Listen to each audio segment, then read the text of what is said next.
Now, the ideal thing is for governors to remain where they were elected from. But in reality, that is not the case. Those who started the idea of democracy, that's why they put checks and balances, because absolute power corrupts absolutely. With the two-thirds majority in the Senate, don't you think that one day they can wake up and declare Nigeria a one-party state? And nobody will call it there because there's no opposition in the House. No opposition. This is the fear of some of us. What is happening is an aberration, because if the party is performing, if APC as a party is doing so well, we can say, okay, there is evidence and there is a reason for what they are doing. But how do you go and be hobnobbing with a failed administration? Why do you now want to be celebrating a failed political party? Eh? Can somebody show us one particular thing that is making them run into APC? Nothing, except what? The money they are using to cajole them. Because this cannot be for nothing. Yeah? They are even telling you now that one other governor from the southeast is about to port into APC. So is it that whenever they see you as a potential member, they will now be channeling funds to you, and you'll be using that money to be doing one or two things in your state, and people will be celebrating you? Eventually, the financier will now say, okay, you can see what I've done for you. Yeah, it's time for you to come and join me in my party. Barrister, what do you have to say about the internal wrangling that is there in PDP? Because that is where majority of the governors migrating to APC are from.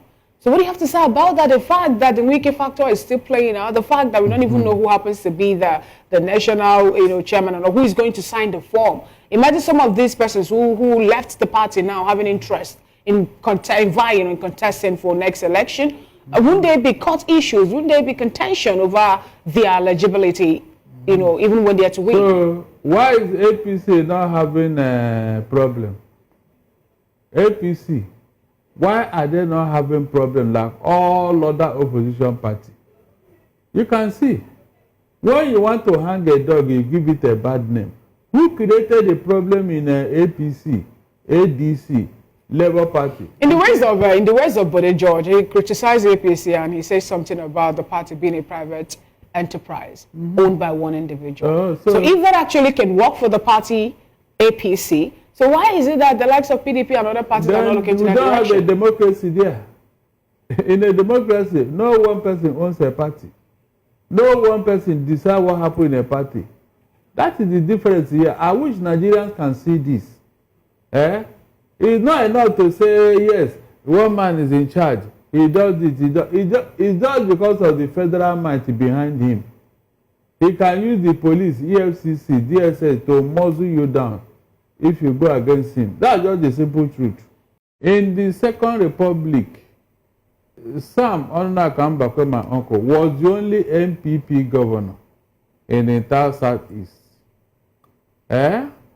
They were making things difficult for him, but he stood his ground. They told him to defect to MPN that was at the center under Shagari. But the man stood his ground and he worked hard. When he comes to Lagos here to collect his own allocation, they will be dribbling him and the man will be weeping, crying, to the extent that the press had to call him weeping governor. But the man stood his ground. Look at what he did in Imo State. See, till tomorrow, no military or civilian administration have surpassed what Sam Bakwe did in Imo State. Is it not a shame? You don't need a party to do your work. You don't. All this connecting to the center. All right, then. It's a fraud on its own. Well, Barrister, you did say earlier that this strikes like the governors that are defecting to the ruling or progressive party seem to have been coerced or either threatened. These are elected governors in their state. Barrister, can you walk Nigerians through what you mean explicitly that they might have been coerced? Is it not obvious? David, please tell me that person that want to hug failure. I mean, just to go and hug failure. Now, Barrister, when you say failure, there are some concerns about the inflation easing, the GDP rising, and of course, economists like Bismarck Rowan has also said that, look, Nigeria's economic recovery is real. So, where do we put these realities and, of course, paper theories, like some people have called it before now? They did the same thing with Buhari. David, they told Buhari the same thing. In fact, you are the next thing after God. You are doing so well. You can borrow whatever you want to borrow. There's no problem. The economy, in fact, in a few years' time, the economy will get better. Nigeria will, you see the dividend of this your reform. It's the same thing they told the Buhari. It was when he left office that we now saw that there was nothing on ground. And APC was lamenting. So, this thing they are telling us now about Tinubu and the reform, where is it on ground? Where is it?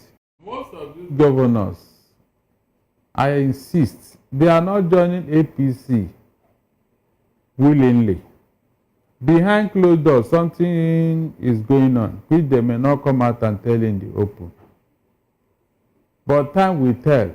At the end of the day, these governors will jump out. So you think APC will implode?